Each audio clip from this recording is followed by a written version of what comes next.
Alors, donc les phasmes, il y a environ 3000 espèces de phasmes dans le monde. La reproduction chez les phasmes, elle est un petit peu plus particulière parce qu'en fait, cette espèce, elle a une reproduction qui est dite sexuée.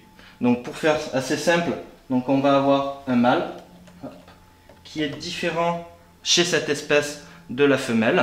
Il est beaucoup plus fin, les antennes sont beaucoup plus longues.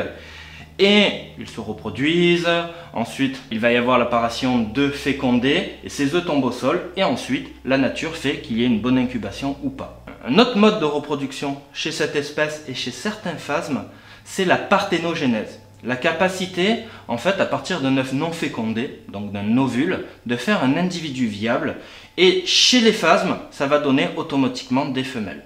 Donc sans mâle, chez le phasmatiare, on pourrait avoir des femelles dont les ovules, les œufs non fécondés vont donner à nouveau des femelles qui vont donner de femelles qui vont donner des femelles. Ce mode de reproduction a quand même un inconvénient, c'est qu'il n'y a pas le brassage génétique et du coup, en cas de maladie, le patrimoine génétique est très proche et donc du coup, les espèces peuvent en souffrir lors de maladies ou d'épisodes un peu particuliers. Donc là, on a une magnifique femelle et cette femelle, à l'origine, se nourrit d'eucalyptus, présent en Australie. Ensuite, une fois qu'elle pond, les œufs vont tomber au sol et quelques mois plus tard, une larve va apparaître de cet œuf et ce jeune phasme va ressembler à une fourmi. Ce phasme va profiter de la dangerosité de la fourmi auquel il ressemble, qui est du genre Leptomyrmex.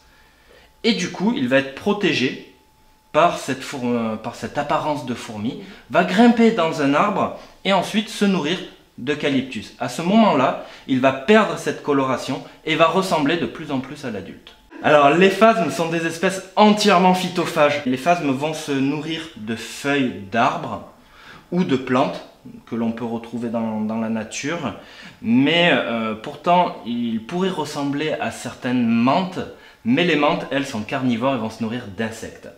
Le phasme, lui, base plutôt sa survie, non pas sur sa capacité à chasser et à se cacher dans son environnement, mais uniquement sur le mimétisme. En élevage, cette espèce va se nourrir de différentes plantes, l'eucalyptus étant très difficile à trouver dans la région. Donc du coup, on va avoir plutôt des plantes d'accommodation. Et ces plantes d'accommodation, Naturopter, on a fait le choix d'utiliser la ronce, qui est beaucoup plus facile à trouver que l'eucalyptus. Mais le principe, c'est une fois que la plante d'accommodation a été administrée à l'insecte, c'est très difficile de changer de régime alimentaire au cours de sa vie.